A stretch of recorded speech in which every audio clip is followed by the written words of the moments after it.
కేవలం టీఎస్పీఎస్సీ బోర్డుకు సంబంధించి దాని పరిధిలో ఉన్నటువంటి ఉద్యోగాలు మినహా ఇతర ఏదైనా ఉద్యోగాలు నియమించే అవకాశం ఉంటుందా? అంటే దానికి సంబంధించినటువంటి ఉత్తర్వులు జారీ చేసే అవకాశం ఉంటుందా?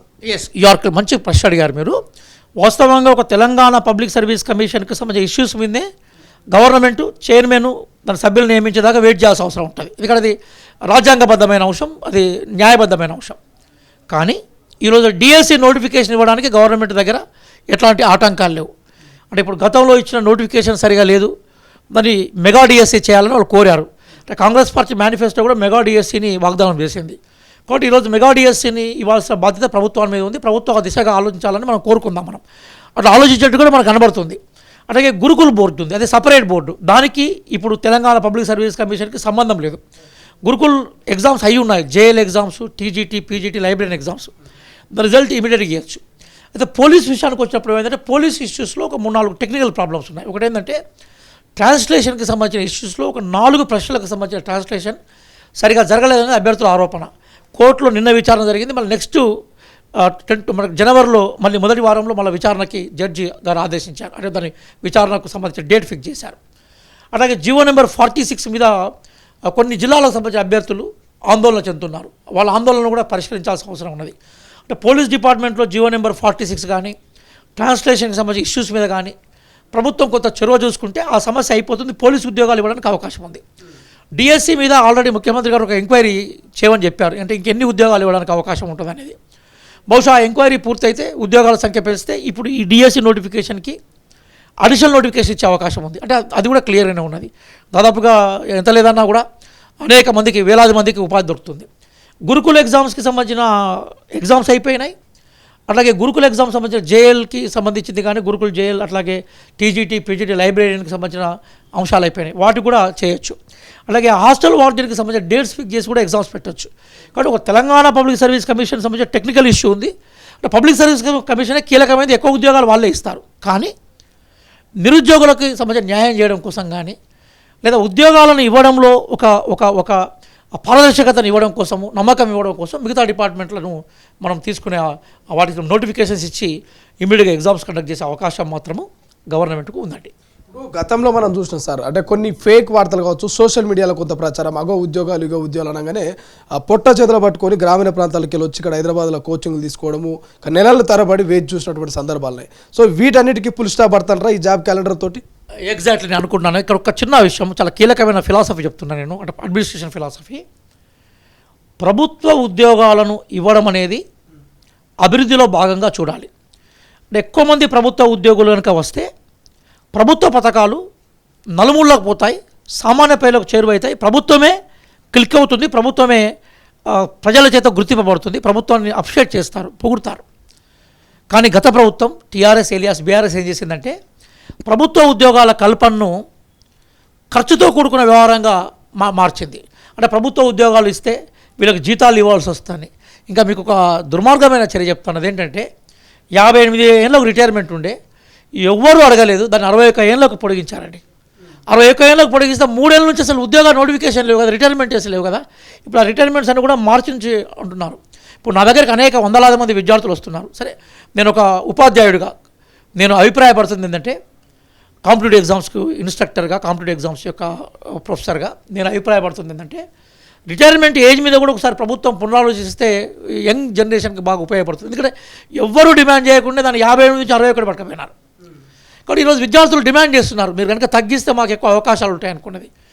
దాని మీద కూడా ఆలోచిస్తే మంచిగా ఉంటుంది. ఒక విషయం మాత్రం చెప్తున్నాను, ఇప్పుడు ఈ జాబ్ క్యాలెండర్ ఏదైతే ఉందో ఈ జాబ్ క్యాలెండరు బేసికల్గా ఇప్పుడు నా దగ్గర ఇది కాంగ్రెస్ పార్టీ మేనిఫెస్టో ఉన్నది. ఈ మేనిఫెస్టో రాసిన వ్యక్తుల్లో నేను కూడా ఒకరిని, నా పేరు కూడా ఈ మేనిఫెస్టో కమిటీలో ఉంది.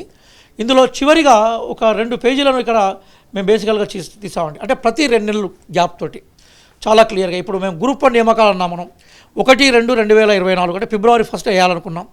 గ్రూప్ 2 2 నెలల తర్వాత ఏప్రిల్లో వేయాలనుకున్నాం. గ్రూప్ 3, గ్రూప్ 4 నెక్స్ట్ జూన్లో వేయాలనుకున్నాం, 2 నెలల గ్యాప్ తీసుకొని. అట్లా అన్ని ఉద్యోగాలకు సంబంధించినది ఇచ్చి 1 ఇయర్ క్యాలెండర్ ఇచ్చాం. అంటే డిసెంబర్ 9, 2024 వరకు మొత్తం ఉద్యోగాలు, ఖాళీగా ఉన్న ఉద్యోగాలన్నింటినీ నింపేసేయాలి. నింపేసిన తర్వాత ఏం చేస్తాం, 2025 నుంచి ఇవన్నీ డీటెయిల్స్ ఉన్నాయి, గుర్తుపెట్టుకోండి. ఇవన్నీ నేను నోటికి వస్తూ చెప్పడం కాదు. మేనిఫెస్టో అంటే ఇది మాకు బేసికల్గా దిక్సూచి లాంటిది. దీని ఆధారంగానే మేము పరిపాలన చేయాలి. కాబట్టి మేమేమంటున్నామంటే ఈ మొత్తం ఖాళీ ఉన్న ఉద్యోగాలను కనుక నింపితే 2025 నుంచి ఏం చేసే అవకాశం ఉంటుందంటే ఇయర్ వైజ్ అంటే మనకి వార్షిక ఖాళీల ఆధారంగా వార్షిక నోటిఫికేషన్ ఇచ్చి వార్షిక నియామకాలు చేసే అవకాశం ఉంటుంది. అంటే మనకు year wise calendar, year wise identification of the basic vacancies, year wise recruitment. అది చేస్తే 2028 వరకు దాదాపుగా ఈ రాష్ట్రంలో ఎప్పుడు ఖాళీలు అవుతూ ఉంటే అట్లా ఉద్యోగాలు ఇచ్చే అవకాశం, అట్లా ఆ ప్రయత్నాన్ని భారతదేశంలో 1-2 రాష్ట్రాలు చేస్తున్నాయి. అది కనుక మనం అడాప్ట్ చేసుకుంటే తెలంగాణలో అంటే ఏ ఆకాంక్షలకు అనుగుణంగా, ఏ ముల్కీ ఉద్యమ పునాదులకు ఆధారంగా ఈ రాష్ట్రం ఏర్పడిందో, ఏ యువత ప్రాణత్యాగాలు, ఏ యువత ఆశలు ఆకాంక్షలు, ఏ యువత యొక్క త్యాగాలు, ఏ యువత యొక్క ఆత్మార్పణల ఆధారంగా ఈ రాష్ట్రం ఏర్పడిందో వాళ్ళకి న్యాయం చేసే అవకాశం ఉంటుంది. కాబట్టి కాంగ్రెస్ పార్టీ ఆ దిశగా పోతుందనడానికి ఈరోజు సీఎం గారి ప్రకటన నిదర్శనంగా ఉంది. కాబట్టి యువతీ యువకులు కొంచెం ఓపికతో ఉండండి. ఎందుకంటే మనం ఏదైతే పారదర్శకంగా ఎగ్జామ్ జరగాలనుకున్నాం, 10 ఏళ్ళ నుంచి నిరుద్యోగం తాండవిస్తున్నది. ఈరోజు గణాంకాలు అంటే నేను ఇది నా సొంత కవిత్వం కాదు, భారతదేశంలో అత్యధిక నిరుద్యోగం ఉన్న రాష్ట్రం ఏదైతుందో అది తెలంగాణ. కానీ అత్యధిక నిరుద్యోగంలో ఉన్న రాష్ట్రం నుంచి అత్యధిక ఉద్యోగుల రాష్ట్రం కూడా తెలంగాణ మార్చాలనుకున్నప్పుడు కొంత ఓపిక అవసరం. కాబట్టి మీరు ముఖ్యమంత్రి గారు ఇచ్చిన విషయాన్ని మీరు ఆలోచించండి. అది కూడా ఎక్కువ టైమే ఉండదు. ఫిబ్రవరి 1నే మనం గ్రూప్ 1 నోటిఫికేషన్ అనుకున్నాం. కాబట్టి ఈ 1 మంత్లోనే ముఖ్యమంత్రి గారు ఈ ప్రక్షాళనలు మొత్తం చేసేసి ఆ దిశగా రాష్ట్రాన్ని నడిపిస్తారని మేము ఆశిస్తున్నాం. సార్, ఇప్పటికే గతంలో అధికారంలోకి రాకముందే కాంగ్రెస్ పార్టీ కొన్ని హామీలను ఇచ్చి తప్పిందనే విధంగా ప్రతిపక్షాలు విరుచుకుపడుతున్నాయి. అంటే మనం మన అసెంబ్లీలో చూస్తున్నాం, 9వ తారీఖున 2 లక్షల రుణమాఫీ అన్నారు, రైతు బంధు అన్నారు, ఇంతవరకు వేయలేరనేటువంటి ప్రశ్నలు మనం చూస్తున్నాం. ఇప్పుడు జాబ్ క్యాలెండర్లో కూడా మీరు ఫిబ్రవరి 1 నుంచి జాబ్ క్యాలెండర్ యథావిధిగా అమలు అవుతుందంటూ చెప్తా ఉన్నారు. ఒకవేళ అటు ఇటుగా ఏమైనా అవకాశం ఉందంటారా? ఇప్పుడు ఒక విషయం ఏంటంటే ఈ రాష్ట్రాన్ని టీఆర్ఎస్ ఎలియాస్ బీఆర్ఎస్ ఏం చేసిందంటే ఒక మేడి పండులాగా చూపెట్టింది. మనం చిన్నప్పుడు చదువుకున్నాం కదా పద్యాల్లో, కరి మింగిన వెలగపండు అంటే లోపల ఏమీ ఉండదు కానీ చుట్టూ మంచి అద్భుతమైన కవచం ఉంటుంది, లోపల పండు ఉన్నట్టుగా ఫీల్ అవుతాం. దాన్ని కరి మింగిన వెలగపండు అంటాం మనం. అట్లాగే ఈ రాష్ట్రం ఒక అద్భుతంగా ఉంది. ఈ రాష్ట్రం తలసరి ఆదాయం మొత్తం ప్రపంచంలోనే డెన్మార్క్, స్వీడన్ లాంటి వాళ్ళతో తలదరని రాగా ఉందని ఫోజులు ఇచ్చారు కదా. ఒరిజినల్గా మనం లోపల ఓపెన్ చేసి బడ్జెట్ చూడగానే వెళ్ళలిక పడిపోయినాం. అంటే అబద్ధాల పునాదుల మీద ఈ దశాబ్ద కాలము పరిపాలన కొనసాగింది. కాబట్టి మేము కూడా ఆశ్చర్యానికి లోనైనాము. కాబట్టి సహజంగా ఒకరోజు అటో ఇటో కావచ్చు, ఒక సూర్యాస్తమం మనం అనుకున్న టైంలో రావచ్చు, మబ్బులు వచ్చి రాకపోవచ్చు, మనకి అట్లాగే సూర్యోదయం సూర్యాస్తమయాలు అటో ఇటో కావచ్చు. కానీ సూర్యోదయం వాస్తవం, సూర్యాస్తమయం వాస్తవం. కాబట్టి ఈరోజు మేము అనుకున్న డేట్లలో ఒక 24 గంటలు 48 గంటలు ఒక నెల అటో ఇటో పోవచ్చు. కానీ కమిట్మెంట్ ఈజ్ వెరీ ఇంపార్టెంట్. కాబట్టి ముఖ్యమంత్రి గారు కమిట్మెంట్తో ఉన్నారు. ఎందుకంటే మీరు మొన్న రీసెంట్ కూడా ఒక కాలేజీ ఫంక్షన్లో ఆయన ఏమన్నారంటే ఈ రాష్ట్రము యువత ఓట్లతోటే మేము అధికారంలోకి వచ్చాం, ఈ రాష్ట్రం యువత రాష్ట్రం, యువతకు న్యాయం చేస్తామన్నాం. కాబట్టి మేము మా చిత్తశుద్ధిని మీరు దయచేసి అర్థం చేసుకోండి. కాబట్టి 10 ఏళ్ళ నుంచి వాళ్ళు ఇప్పుడు నా దగ్గర బీఆర్ఎస్ మేనిఫెస్టో కూడా ఉంది, అక్కడ నీ అనే పదాన్ని కూడా ఉపయోగించలేదు, అంటే నిరుద్యోగి అనే పదాన్ని ఉపయోగించలేదు. మేము 42 పేజీల మేనిఫెస్టోలో 6 పేజీలు మేము నిరుద్యోగుల గురించి రాసాం మేము. కాబట్టి దట్ ఈస్ అవర్ కమిట్మెంట్. కాబట్టి విద్యార్థులకు నేను ఇచ్చేది ఏంటంటే ఎక్కడ కూడా గ్యారంటీలో మీరు అటెండ్ కాలేదండి. ఇప్పుడు మనం ఈరోజు మన దాకా బస్సు వచ్చింది, బస్సును ఎంత అపహాస్యం చేశారు, నడుస్తున్నాయి కదా బస్సులు. అలాగే గృహలక్ష్మి, గృహజ్యోతికి సంబంధించిన ఇష్యూస్ కానీ ఈరోజు గ్యారంటీలను మనం జనంలో తీసుకురావాలంటే వాళ్ళ యొక్క డాటా తెలవాలి కదా.